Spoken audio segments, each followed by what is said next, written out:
Halo, welcome to Labaik Bongca.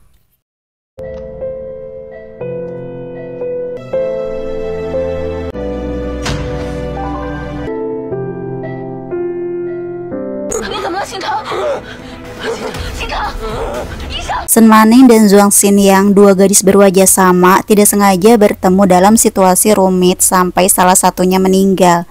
Zhuang Xinyang meninggal dunia sementara Sen Maning terjebak dalam kondisi serba salah atas kematian Zhuang Xinyang. Lalu muncul seorang pria misterius bernama Yang Xinchang, mengancam Sen Maning dan memaksanya menjadi tunangannya dengan meminjam identitas Zhang Xinyang. Awalnya mereka saling bermusuhan, tapi seiring waktu keduanya bersatu dan mengatasi kesulitan bersama. Yang Xinchang dan Sen Maning belajar mencintai dan mengandalkan satu sama lain, tapi rahasia besar terbongkar.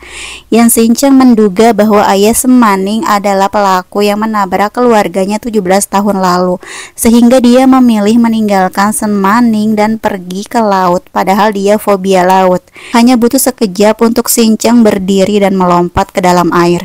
Tanpa ragu, Maning terjun ke laut sampai akhirnya menemukan Xinchang yang tidak bergerak. Tubuhnya perlahan tenggelam. Maning memberikan nafas buatan di dalam air. Dengan sisa tenaganya, Maning menarik tubuh Xinchang ke permukaan. Dia mendekatkan wajahnya ke wajah Xinchang, meniupkan udara ke dalam paru-paru, berharap ada respon, tapi semua usahanya tidak membuahkan hasil. Di rumah sakit, tim medis bekerja dengan cepat. Tubuh Xinchang disambungkan ke alat bantu nafas. Denyut nadinya diawasi dengan ketat. Dokter dan perawat saling bertukar aba-aba berusaha menyelamatkan pria itu dari cengkeraman maut. Sementara itu, Sen Maning berdiri di ruang gawat darurat. Tubuhnya tidak bisa menahan isak tangis. Dia menyalahkan dirinya, mengapa dia tidak lebih cepat? Mengapa dia tidak bisa mencegah hal ini terjadi? Xinchang berhasil selamat, tapi kesadaran pasien tergantung kemauannya sendiri. Dalam hatinya, Maning berjanji tidak akan ada yang meninggalkannya. Dia akan berada di sini, menunggu sebanyak apapun waktu. Apapun yang terjadi, dia akan melindungi pria ini. Yang Xinchang terperangkap dalam mimpi yang sangat mengerikan.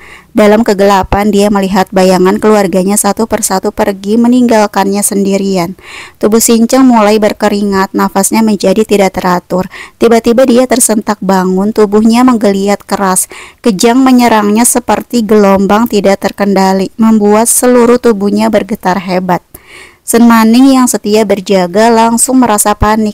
Dia memanggil namanya berulang kali, mencoba menenangkan tubuh Xinchang yang tidak terkendali. Dokter dan perawat bergegas masuk ke ruangan merespon panggilan darurat dari Maning.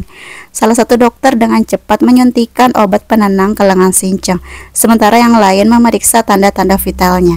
Maning merasa tidak berdaya melihat Xinchang yang tenggelam dalam penderitaan tanpa bisa membantu. Beberapa hari kemudian, Xinchang akhirnya diperbolehkan pulang. Tapi kepulangan itu tidak membawa kelegaan kepada Maning. Xinchang hanya duduk dengan pandangan kosong, seolah dunianya telah hancur tanpa bisa diperbaiki.